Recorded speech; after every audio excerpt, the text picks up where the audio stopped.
solo en Fouetté, el lugar en donde podemos ver la música y escuchar la danza, con Liliana Mascareñas.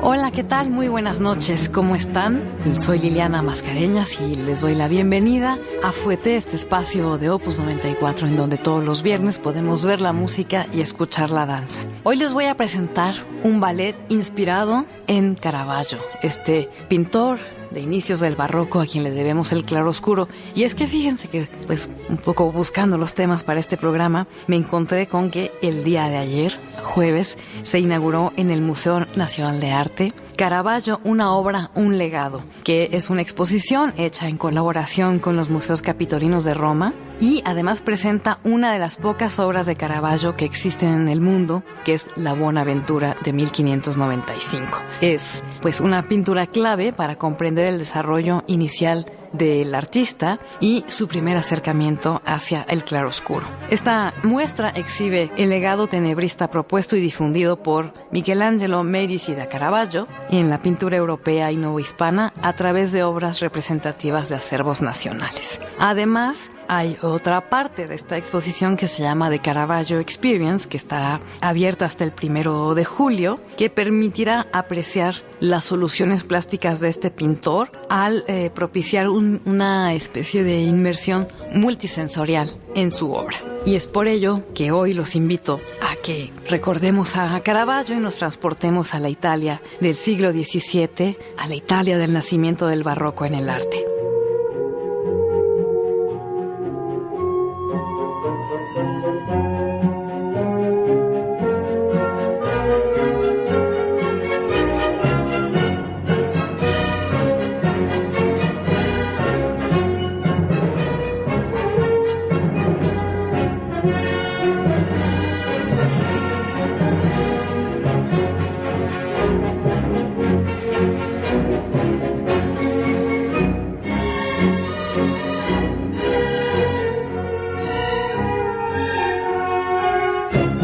Y vamos a escuchar este ballet Caravaggio, que es una obra diseñada y montada por Mauro Vigonzetti por encargo del Ballet Estatal de Berlín, inspirada en este famosísimo pintor conocido, pues literalmente como el padre del barroco, y para la cual el coreógrafo comisionó la música al compositor Bruno Moretti, orquestada a partir de diversas partituras de otro importante artista de la época de Caravaggio, que era Claudio Monteverdi. Mauro Vigonzetti es uno de los principales coreógrafos actuales de la esfera de la danza italiana, que se liberó de la predominancia principalmente clásica de las compañías de los años 80. Después de haber creado coreografías principalmente para la compañía Ater Balletto en Reggio Emilia, en Italia, que fue en donde alcanzó la fama y atrajo la atención del público de todo el mundo, ahora trabaja de manera independiente, pues con las más destacadas compañías y bailarines en el mundo, y comparte con sus coreografías una exploración continua del equilibrio,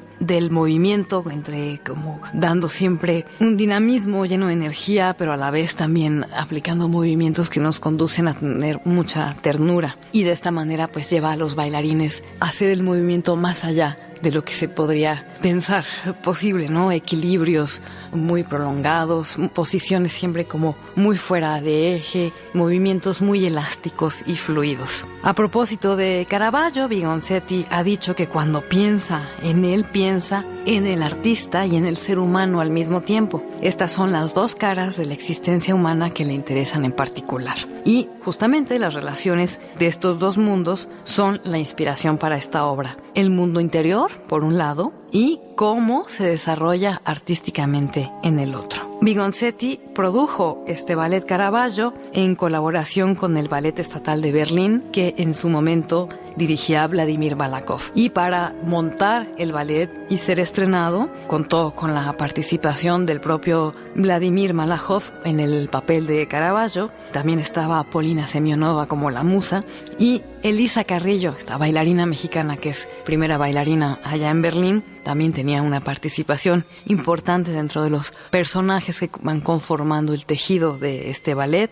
Estaba además Mikhail Kaninskin, el esposo de Elisa Carrillo, Shoko Nakamura, Michael Banzhaf, Leonard Jacobina y Beatriz Knopf. A diferencia de los ballets clásicos o lo que vemos generalmente, Caravaggio no cuenta ninguna historia de ficción en particular, pero a través de la iluminación y un poco los complementos escenográficos como son un enorme marco dorado, se va mostrando ante nuestros ojos la vida, la pasión, el misterio y un exquisito lenguaje corporal, una refinada expresividad como ocurre justamente con los cuadros de Caravaggio. Y es que precisamente aquí está el punto, el claroscuro, la iluminación sobre el escenario que está hecha por Carlo Cerri trata de captar la atmósfera de claroscuros que dejara plasmada a Caravaggio en sus cuadros y además cuyo secreto se llevó para siempre consigo al morir en julio de 1610 en una localidad de la Toscana tras una vida por lo demás turbulenta. Y es que justamente al reproducir el claroscuro no necesitamos mayor escenografía. La escenografía misma o este efecto visual está producido por la luz, ¿no?, que además nos va creando como distintos estados de ánimo. Y por su parte los diseñadores de vestuario, Lois Swandl y Christoph Miller, crearon un vestuario que nos hace pensar también en los colores de los personajes que retrataba el pintor. Son tonalidades claras en gamas de beige, verde seco, ocre, rojo profundo y algunos tejidos degradados. Y entonces, pues entre la iluminación que nos pone fragmentos de luz y fragmentos de sombra y el color de este vestuario, se logra un efecto como si las pinturas tomaran vida. Esto es lo interesante de este ballet. El bailarín principal es por supuesto quien representa a Caravaggio, que aparece ataviado únicamente con un calzoncillo beige, dejando ver además pues toda la fortaleza muscular del bailarín que lo interpreta, lo que acentúa el dramatismo de la personalidad del pintor. Caravaggio fue un personaje muy polémico, era un gran artista, pero llevó una vida llena de excesos y entonces aquí, durante toda la obra, se recrea esta mezcla de espiritualidad y erotismo, provocación y hasta unas miradas lascivas que caracterizaban a Caravaggio. La obra consiste en 2 actos, pero primero hay un prólogo en donde en este escenario vacío, con el contraste de los claroscuros, vemos a Caravaggio solo,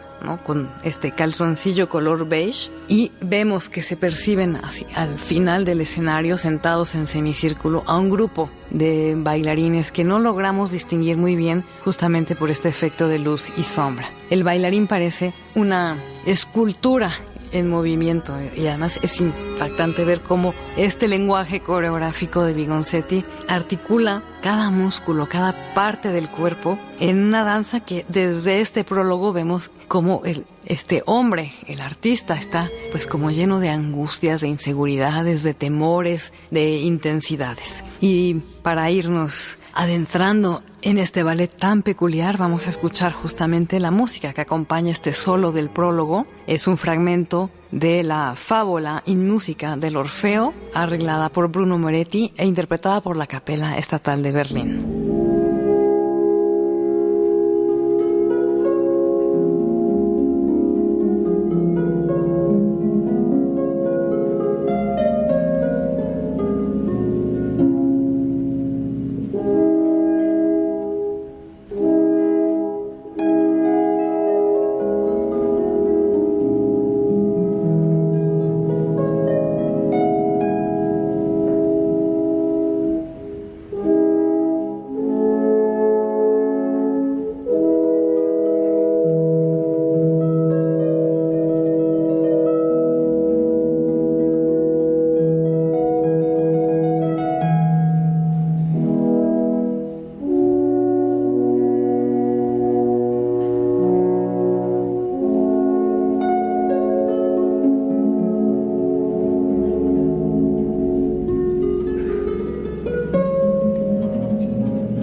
Fouetté. Después de este solo viene otra parte del prólogo, que es una danza de Caravaggio con la luz. Y aquí entra una musa que tiene una túnica muy corta, apenas bajo la cadera, beige, con unas partes que parecieran vendajes, tiene un solo hombro. Las bailarinas usan todas zapatillas de punta y tienen una expresión muy sobria. Y justamente aquí ella es la musa, es como la luz de la inspiración de Caravaggio, en donde hacen un pas de deux en el que percibimos también como la difícil relación que tenía Caravaggio con su propia creación. Y esta luz, a la vez que puede ser como su tormento, es la guía de Caravaggio, su motivo para avanzar y retroceder en su búsqueda a través de unas danzas como muy escurridizas y acercamientos sombríos. El primer acto cuenta el traslado desde Milán hasta Roma, donde Caravaggio pasó el periodo más largo de su vida. Y entonces así vamos atravesando escenas que nos conducen por las calles de Milán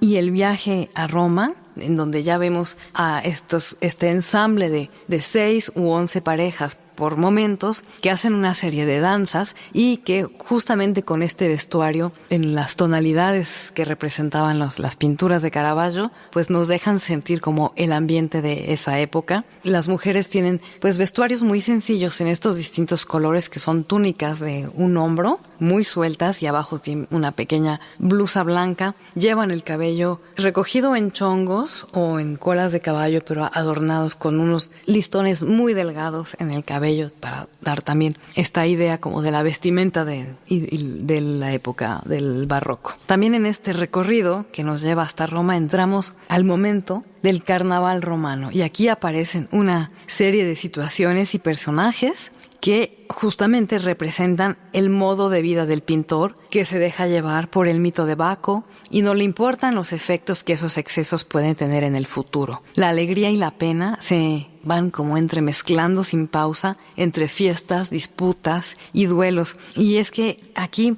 hay una serie de personajes, hay un grupo de 4 hombres que vienen siempre acompañados de unos racimos de uvas que lo obligan, incluso manipulan mucho, cargan mucho a Caravaggio, se burlan de él en ocasiones, lo obligan a comer estas uvas, es como una degradación total, una vida llena de excesos. Y bueno, entre todos estos personajes que se le cruzan a Caravaggio en el carnaval romano, tenemos un grupo de jóvenes músicos, tenemos también unos tramposos que hacen juegos de cartas como para engañar a la gente. Hay también una escena que se llama la extracción de dientes, ¿no?, que se hacía en estas festividades también. Y hay un personaje que es la adivinadora, ¿o no?